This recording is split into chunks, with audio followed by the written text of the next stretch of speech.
$56 billion in foreign cash just hit the US housing market. How much of it has hit Vegas or San Diego?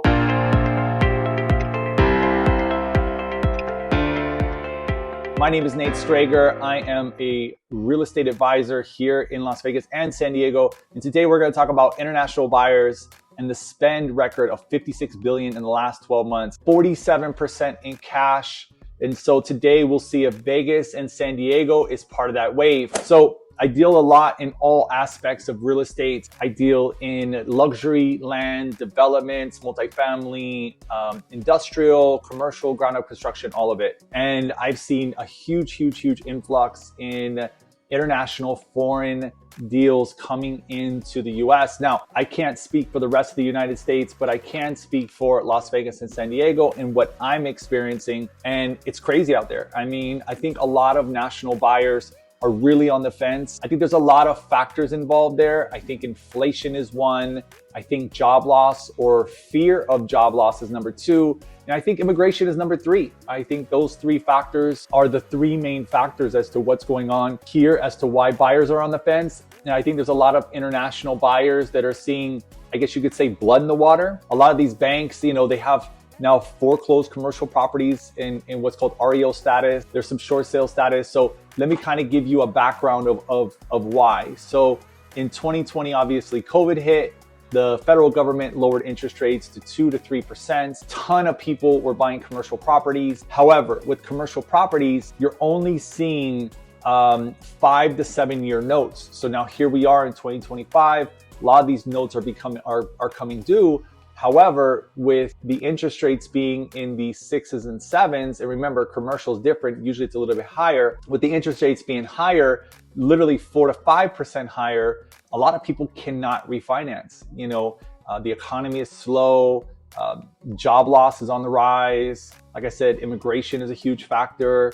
So you're seeing now an influx of foreign money coming in because they're seeing all of these factors, and they're seeing that banks now have non-performing notes. They now have properties that they can't get rid of.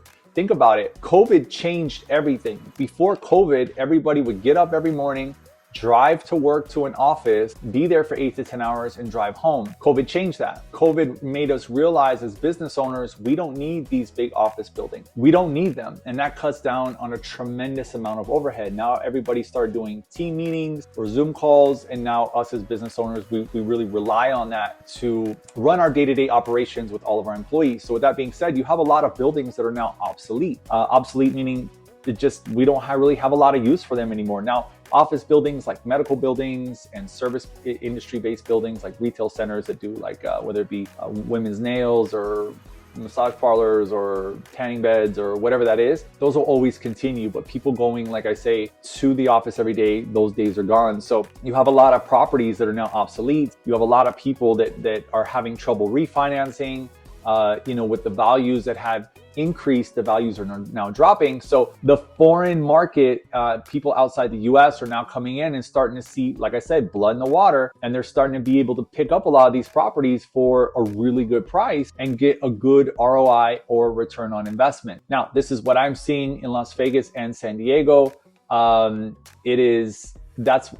This is what I'm seeing on a day-to-day basis. I'm speaking to international clients. Actually had 2 over the weekend contact me and say, hey, I'm from here, I'm from there. My businesses are X, Y, and Z. I want to buy in Vegas. What can I get? So I'm explaining to them, okay, this is what you can get. This is where you're at. This building may be, had this use now, but you can go to the city and you could change the type of use and the city will be happy. So a lot of foreign money coming into Las Vegas and San Diego. Vegas is a little bit different. Vegas is a lot different than San Diego, and I'll explain why. A lot of the money that's coming in here is a lot of sports and entertainment money. So the foreign investors that are coming here are investing into one, single family homes, because the average price here is 500K. The average price in San Diego is $1 million. 2, they're investing into infrastructure for hospitality. Now we have so many sports teams. We have the Knights. This is for Las Vegas. We have the Knights. We have the A's. We have the Raiders. We have the Aces. We have amateur soccer team. We have et cetera, et cetera, et cetera. So it's growing. So there's a lot of people that are coming here and building infrastructure with that foreign money as well. So here's some stats. 56 billion spent on U.S. homes April 2024 to March 2025. That's up 33% year over year. Buyers mostly pay cash, which is about 47%. And that's what I'm seeing. When it comes to regional allocation and Vegas relevance, the major inflows are really into outside of Vegas are in Florida and California. And I think one of the major factors are those are coastal states. You know, you have Florida, you have blue water, California, you have amazing weather. And I think those two factors really play into effect. I think Vegas will emerge as an alternative because it has lower taxes, tourism economy, and which makes up a much smaller share, but those reasons are really pertinent. With foreign investors coming in and dropping a lot of cash in the States, preferably I'm speaking about Las Vegas and San Diego area, you know, you have a lot of properties that were on the decline, but them coming in and putting cash into it, them putting tenants or renters into it, depending on what type of housing industry that we're talking about, whether it be commercial properties or residential. And that in turn will help stabilize what's currently going on in these two areas. So instead of properties being vacant, at least banks and sellers are being realistic. They're selling them at a deep discount, but it enables, it creates jobs, it creates economy, it creates, you know, an injection of money into these cities, which then keeps it going. And that's what I'm seeing on a day-to-day basis. You know, so I think foreign buyers are really fueling the major market, but their influence in Vegas is growing considerably, and especially San Diego, because San Diego, you know, the weather is 75 degrees in July and December. And so I think it's really important to position your property right when it comes to selling it or putting it on the market, or maybe even waiting. I have a lot of clients just saying, I'm gonna wait, I'm not selling my property. My property is worth 1.5 million. Right now I'm only getting 1.1 and I'm just gonna wait. Well, remember, it goes both ways, whether it's a seller's market or a buyer's market. If it's a seller's market and you're getting cash over value, when you go to buy that next property, you're going to end up paying cash over value. If it's a slow market and you're selling it for less, when you go to buy, you're going to get a great deal. So at the end of the day, it just evens out. It's very rare you can kind of gauge at exactly when the market is shifting. Remember, the market will shift within a matter of 1 to 2 months. I was telling everyone August of 2024, the recession is here, it's coming. It's not only coming, but it's already here, and it's creeping its way into the economy. And everybody told me I was crazy. But remember, all the news that everyone sees, you see the news 6 months after it's really happening. So the news will tell you, okay, in the past 12 months, this is what happened. Things are down 33%, things are down 20%, inventory is triple, blah, blah, blah, blah, blah, blah. Meanwhile, I'm telling you on a day-to-day basis, this is what's happening. So when I'm telling you, it's because I have boots on the ground. I'm dealing with it on a day-to-day basis. I'm letting you know what's happening.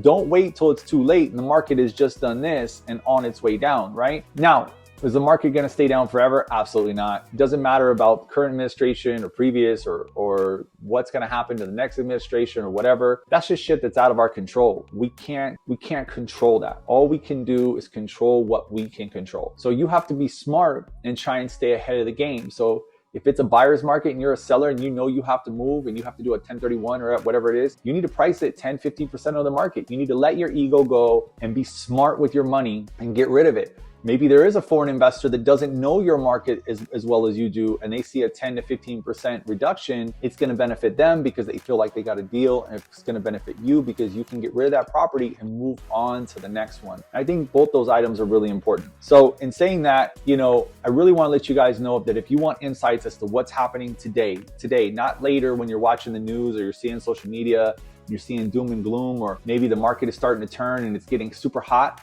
and you're like, wow, I should have put my market on the market, you know, sooner. You have to understand, I had some sellers and I was telling them a year and a half in advance, you need to put your land on the market now. You are going to get $700K an acre. These builders are just throwing money at, you know, at land. You need to do it. And they waited and they ended up getting considerably less. But again, if they didn't take what they had gotten, it actually was continuing to drop. So they made a good move.